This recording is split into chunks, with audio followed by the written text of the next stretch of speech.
Olá a todos! Vamos continuar nosso estudo em Mateus. Estamos no capítulo 15 e vamos continuar a partir do versículo 29. A Bíblia, na tradução NVI, traz o título A Segunda Multiplicação dos Pães, já a partir do versículo 29. Interessante verificar que em outras traduções, geralmente, esse subtítulo vai entrar no versículo 32. Por quê?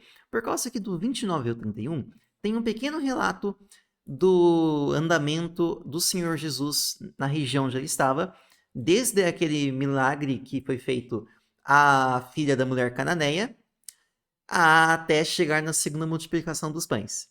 Jesus saiu dali da onde? Em Marcos 8, está explicado isso no versículo 31. A seguir, saiu Jesus dos arredores de Tiro e atravessou Sidom até o mar da Galileia e a região de Decápolis. Então, ali onde ele estava. Inclusive, por curiosidade, Marcos relata especificamente o milagre que o Senhor fez a um homem que era surdo e mal podia falar. E já no relato de Mateus, ele diz que Jesus saiu dali e foi para a beira do mar da Galileia, depois subiu ao monte e se assentou. E uma grande multidão se dirigiu a ele, levando-lhes os aleijados, os cegos, os mancos, os mudos e muitos outros.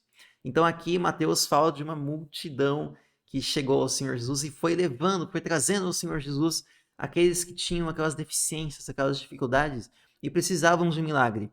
E o Senhor curava a estes. Aquela multidão colocava essas pessoas aos pés do Senhor Jesus e ele mostrava o seu poder e curava. Então Marcos mostrou especificamente um milagre a respeito desse homem e já Mateus mostra vários milagres que ocorreram de uma maneira resumida. Interessante como que o Senhor Jesus tem um poder imensurável. Onde ele chegava e as pessoas tinham fé que ele podia fazer isto e levava ele àqueles que precisavam de ajuda, o Senhor Jesus fazia os milagres. O povo ficou admirado quando viu os mudos falando, os mancos curados, os aleijados andando e os cegos vendo. E louvaram o Deus de Israel. Interessante que as obras do Senhor Jesus sempre traziam louvor a Deus. E é interessante também que o próprio Senhor Jesus nos pede que nós façamos aquilo que é bom, aquilo que ele deseja que nós façamos, para que as pessoas glorifiquem a Deus. E nesta situação, Jesus chamou os seus discípulos e disse: tenham compaixão dessa multidão. Já faz 3 dias que eles estão comigo e não tem nada para comer. Eu não quero mandá-los embora com fome, porque podem desfalecer no caminho. Eles estavam no deserto. Os seus discípulos responderam: onde poderíamos encontrar, neste lugar deserto, pão suficiente para alimentar tanta gente? Jesus perguntou: quantos pães vocês têm? 7, responderam eles, e alguns peixinhos. Ele ordenou à multidão que se assentasse no chão. Depois de tomar os 7 pães e os peixes e dar graças, interessante como o Senhor Jesus sempre dava graças à alimentação, partiu-os e os entregou aos discípulos e os discípulos à multidão. Todos comeram até se fartar e ajuntaram 7 cestos cheios de pedaços que sobraram. Os que comeram foram 4.000 homens, sem contar mulheres e crianças. E havendo despedido a multidão, Jesus entrou no barco e foi para a região de Magadã. Vocês estão reparando que essa é a segunda multiplicação. O Senhor Jesus já tinha feito outra multiplicação de pães, semelhante também. E vocês podem se perguntar, mas por que o Senhor fez 2 multiplicações?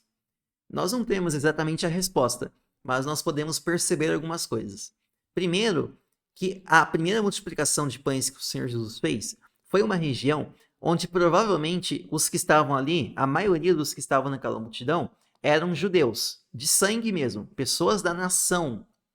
E nessa segunda multiplicação, pela região que o Senhor Jesus estava, ali próximo ao Mar da Galileia, provavelmente já eram mais pessoas nativas da região, cananeus, pagãos, pessoas que estavam ali.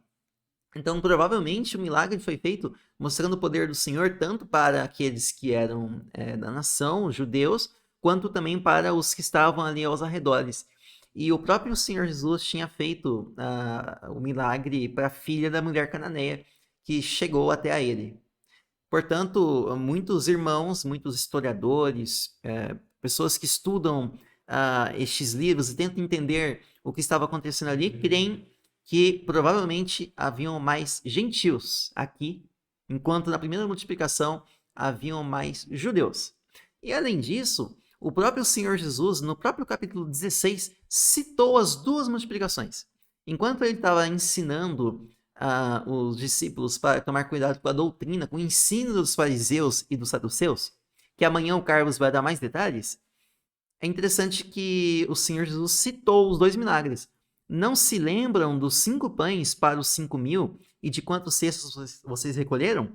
Nem dos 7 pães para os 4.000 e de quantos cestos recolheram? Olha só que interessante.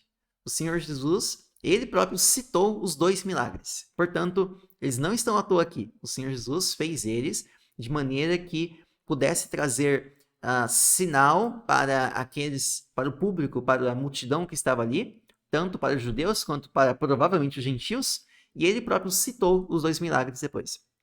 Bom, nós podemos ver com isso o poder que o Senhor tem, que nós possamos confiar nesse poder, e mais do que isso, entender que o poder dele é tão grande, que faz tantos milagres, que cura pessoas, que ressuscita pessoas, o poder dele é tão grande que ele próprio é Deus.